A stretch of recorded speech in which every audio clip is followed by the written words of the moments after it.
Episode 1। श्मशान की छांव में जन्मा एक रहस्य रात गहरी हो चली थी।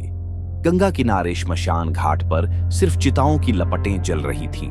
हवा में राख खुली हुई थी और दूर कहीं उल्लू की आवाज गूंज रही थी। उसी अंधेरे में एक साधु अपनी तपस्या में लीन था। लंबे जटाझूट, शरीर पर भस्म और गले में रुद्राक्ष की माला। तभी घाट के एक कोने से किसी के सिसकने की आवाज आई। साधु ने आंखें खोली। सामने एक औरत बैठी थी, सफेद साड़ी में लिपटी, बिखरे हुए बाल, आंखों में दर्द। वह एक विधवा थी। तुम कौन हो? साधु की भारी आवाज गूंजी। वह औरत कांपते हुए बोली, मुझे कोई नहीं चाहता, मैं अपशकुनी हूं, इस समाज के लिए एक अभिशाप। साधु ने कुछ नहीं कहा, बस गहरी नजरों से उसे देखा। लेकिन अगले ही पल पास की जलती हुई चिता अचानक भड़क उठी।